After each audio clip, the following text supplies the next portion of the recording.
So thank you. Okay. Good afternoon. Thank you for inviting me. As I said, I'm David Tyler. I'm the water sector specialist at the EBRD, but I'm also the head of the project preparation implementation unit.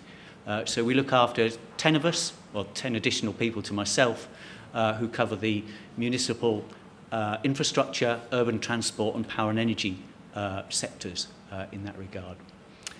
I'm here, I've been asked to speak to you about the challenges in Central Asia, but it would be remiss of me just to remind you that our territory, our countries of operation is much wider.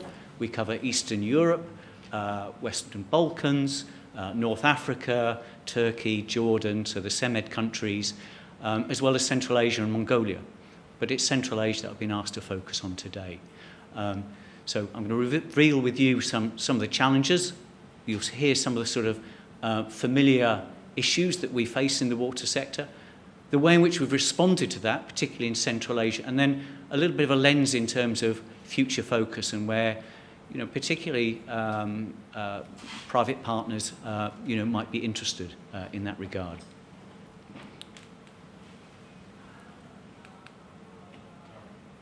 Down. Good, okay.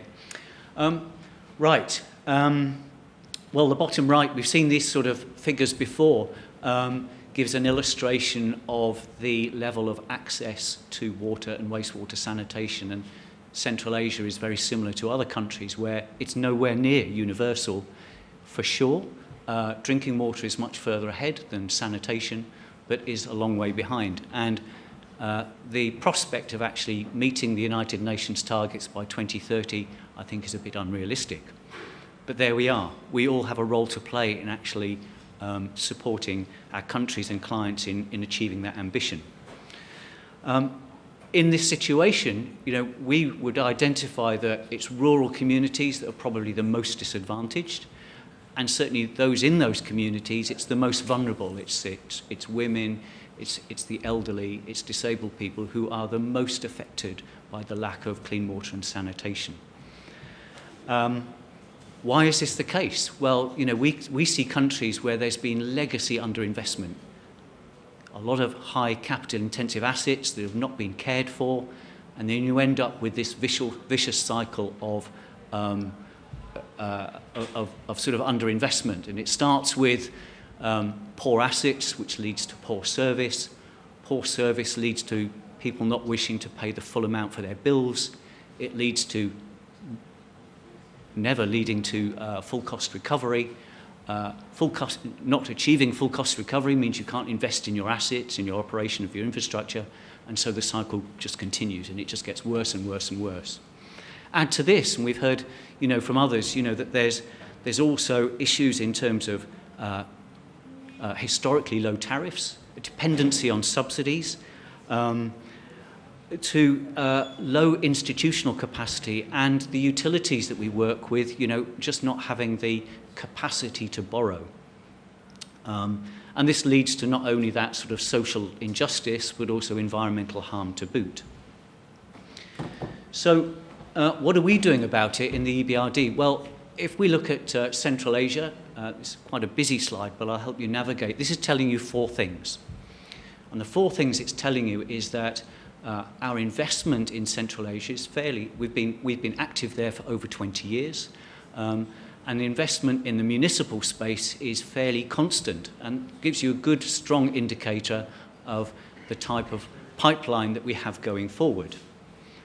But in that space, 2/3 of it is actually in the water sector. So that is the dominant sector within Central Asia and Mongolia.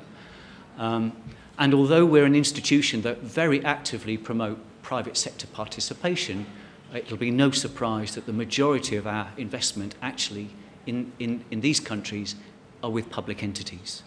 Now, it doesn't mean to say there's no role for private sector, it's just the way it's played out. On the bottom left there is probably just some information about the investment per country and the number of projects. And really, what that's illustrating is that, countries like the Kyrgyz Republic, for example, is characterized very much by lots of very small projects, whereas Uzbekistan they're much higher value projects, but smaller number. And for us as a team, as a banking team, that means that Kyrgyz Republic, we've spent almost 4 times as much effort internally in processing those projects than we have in Uzbekistan. I mean, all of these projects need to be deemed bankable, so they all need their technical, financial, environmental and social due diligence. They all need to go through that banking process. So it just illustrates that actually for a country like Kyrgyz Republic, there's significantly more effort involved in actually gaining those transactions. And the way in which we support and try and overcome some of these challenges is with things like concessional finance, blended finance, and we're very heavily dependent on, in these countries, on our donor community, and also working with other IFIs in supporting projects. So here is an illustration of it's just one project. It's a city of Khuzan in Tajikistan, population of about 200,000 people, and this is simply serving to illustrate the type of project that we tend to get involved in. It's small scale. You'll see here 3 phases of investment over 10 plus years. And we started with our phase 1 work. It was addressing about 30% of the infrastructure. I mean, when you get to a stage where legacy underinvestment, and here, non-revenue water was 80%, of which 70% was the physical loss in the system. So it gives you a sort of scale of the problem. Not unusual in that regard. But the first phase of work was very much about addressing 30% of the infrastructure, which actually covered about 60% of the city's population. The second phase then came back round a few years later and did the rest of the rehabilitation. And the third phase has been involved in expanding the reach of that water system to the neighbouring communities and beginning to address the wastewater infrastructure. And as my predecessor from ADB said, Alison said, is that the type of work that we do here can be absolutely transformational. And you can see that visually here from the photograph. There's a picture there on the top, which is what the wastewater treatment work looked like before our investment, and now what it looks like. And we're very proud of the work in that regard, because it is a modern, state-of-the-art wastewater treatment work in Tajikistan. But a really important point here is about the sustainability. It would be, again, remiss of me not to remind you that as a development bank, it's not just about the investment, it's about institutionalising reform. And in each of these 3 phases, we have built on not only the previous work, but building the capacity and the strength.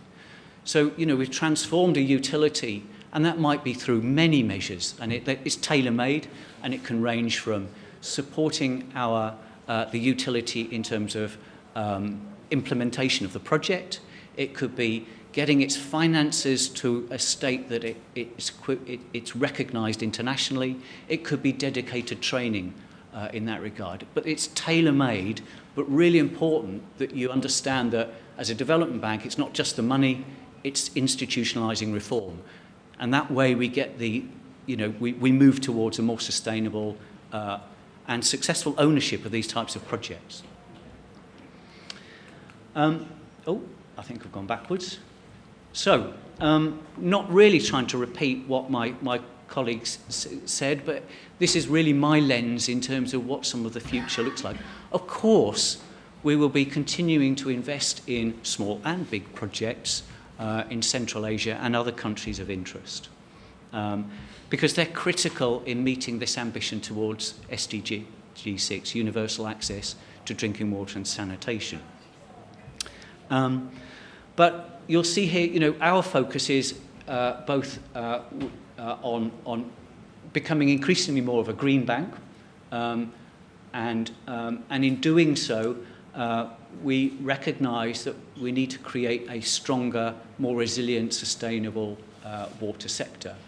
And we can do that through things like digitalisation. We have produced a water sector digital maturity assessment tool, and we're beginning to have conversations with clients to see how we can improve their efficiency and performance and layer that in appropriately to help them increase the resilience of the sector. But also, I mean, and we've been receiving, not surprisingly, many requests from companies trying to address the concern around current energy costs. And there's clearly much more that we can do in optimizing existing systems, introducing renewable energy solutions in that regard. And again, it's been mentioned, in terms of, we have a very strong program called the Green Cities Program. It's focused on urban settings.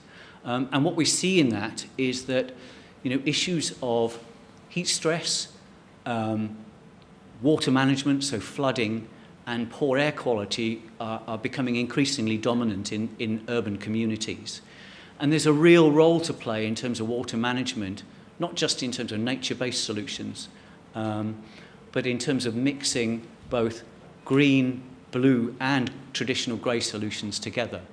We're really pleased. We've been working with the EIB on a project in Moldova, in Chisinau, which is the first step of a nature-based solution to address historic flooding in the city. And of course, as an institution, we really want to promote more gender and more inclusion.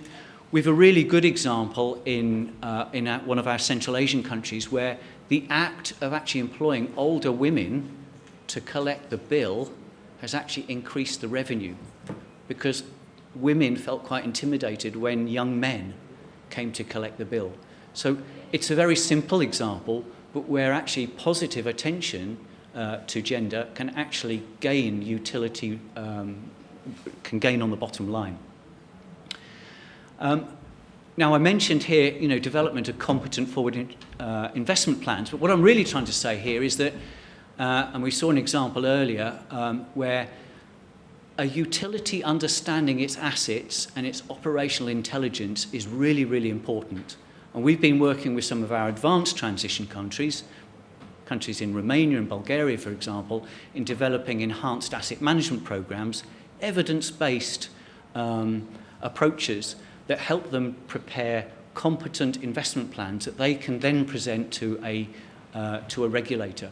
So transforming them from just a reacting annual budgets to forward planning.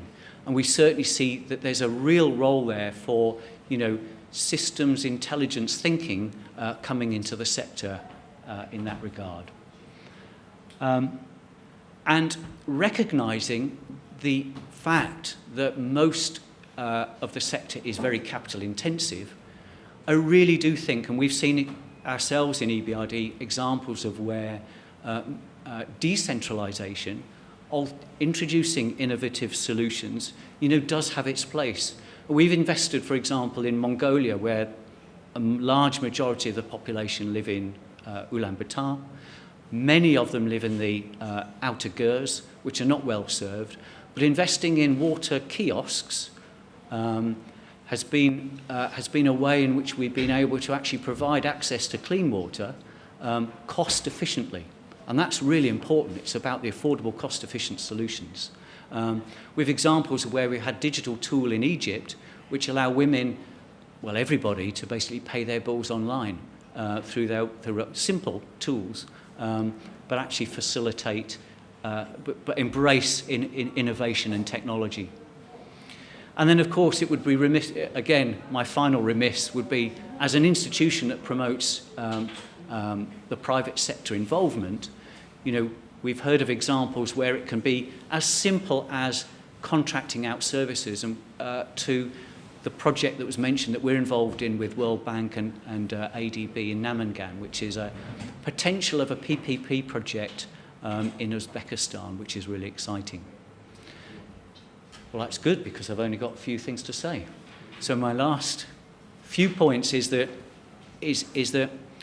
creating sustainable, resilient, efficient, highly performing entities is entirely possible. It does need investment. Some of it can be incremental. Most of it needs to be matched with institutional reform, as well as regulatory reform and etc. And we all have a part to play in actually promoting that. So that's it from me. thank you very much for your time and attention, and please, give me questions afterwards. Thank you. Thank you. Thank you.